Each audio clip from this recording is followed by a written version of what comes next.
But then easier technique would be embroidery, right? And then I talked about this coat of arms. So you know, like what is it, hatoru or genji, you know, like these male clothes. You know, they can put their coat of arms here. So once you wear it, it will show up on top of your like a bag. It's more like a yeah, clothing label of our own time, but this is the family. So Tokugawa family have this, and then it's also on the other side too, the symmetrical. And then on the front you have this, you know, like the V-neck, right? So that that will show up here and here, and then you can put another here and the other side right there. So these are examples of your coat of arms of high rank can do this. So in this case, they have a stencil. Like, do you see the wave pattern? These are stencil. It's a river, and then there are 8 flanked bridges. So it's a, let me see, 1, 2, 3, 4, 5, 6, 7, 8. So it's called 8 flanked bridges. And then in between, iris flowers are growing. So this one is, you can see the woven part. It's a natural rainy textile, and iris is by a bridge. But this one has a literary origin of Tales of Ise. This is also the similar vernacular stories written in Heian period. And you also have a painted version of the same story, 8 flanked bridges and irises. So this particular location is somewhere in Tokyo.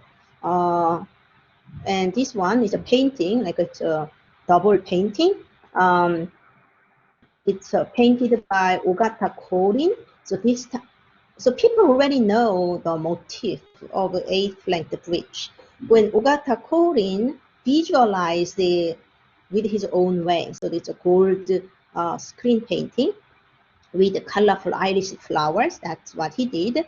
And then the same topic what is also shown on this kind of inkstone box. The same story, irises are growing with 8 flanked. If you count all of them, it's 8 flanked. And this particular one is much later, right? So you can imagine this type of textile design was also inspired by visual art of their time.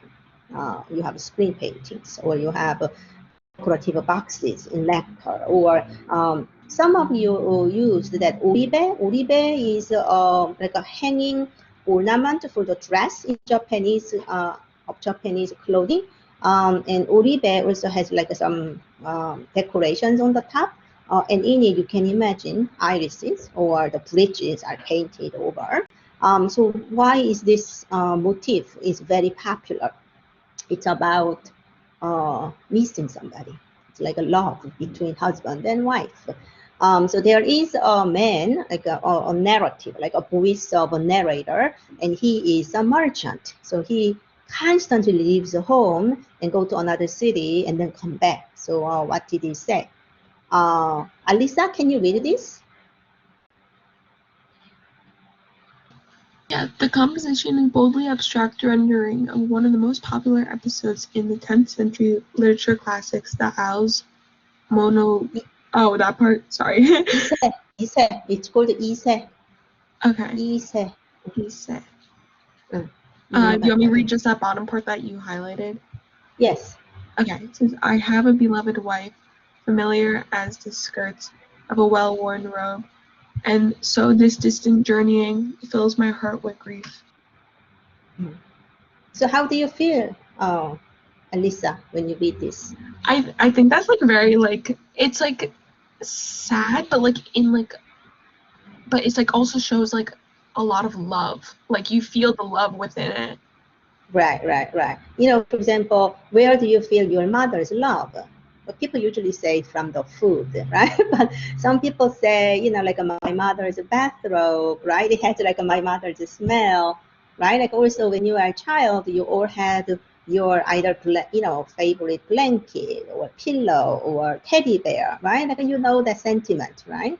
Yeah, you know, this is really interesting. Like a beloved wife, it's like familiar as the skirt of a well-worn robe, you know, like that, the kimono or whatever, you know, like the pieces of, how do you call it, like a little drapery, right, like from your clothes, so familiar. But I have to leave her and, you know, go for my journey. So, you know, if somebody decided to present a robe, like a woman's kimono, with these motifs, then it certainly has a little bit of what? Sentiment as well, right? Like I'm going to miss you, you know. So it's very elaborate in a way. And then this is the Tokugawa families, like a family crescent. Okay, so embroidery is very popular, and you can see also, you know, stencil takes a long time and many times of washing, but if you just do embroidery, it goes onto this clothes only, right? So it's a little bit easier and less washing, I guess. A question about the way that they embroidered. Was it more of a freehand style, or was it like, did they like sketch on a design first and then embroider on top of it, or do we like not really know? No, it's highly rigorous training. Especially this level of execution, they probably have a specialized shop. Or in other countries, we know that Imperial Palace also had an embroidery studio. You have a template of this motif. Or sometimes this is Tokugawa family, but let's say it's Imperial Palace, then usually court painter and embroidery draftsman may collaborate, and then it will come. Then they, you know, make it a little bit more stylized for the, you know, the design or for the draft to be transferred on this, and then this embroidery itself is usually made of silk thread. And are you aware of the difference between filament and the thread? Can anybody explain the difference between filament and thread? Well, isn't filament like when you're weaving, it's the yarn that goes adjacent to the warp, and it's more of a thicker thread than embroidery thread would be, and it's supposed to be stronger to hold the fabric together when embroidery thread is just used for design. No, when I, you know, refer to like a silk filament, filaments are that like a raw fiber, or the like little along like extreme. filament like fibers. Yeah, so right, it's just like longer yarns compared to staple fibers, which are shorter ones. Right. So, you know, filament, you know, if you, you know, spool the cocoon, right? Like, you know, the cocoon, silkworms, right? Cocoon. If you unspool them, it will be like a, you know, very thin filament, which is thinner than your own hair, right? And then in order to make a silk thread, then you usually need 3 layers or sometimes 5 layers of filament, and you twist them together. Like I don't know how to picture it, but imagine it. It's really invisible thin, and you twist them together. There is a machine like, to make them.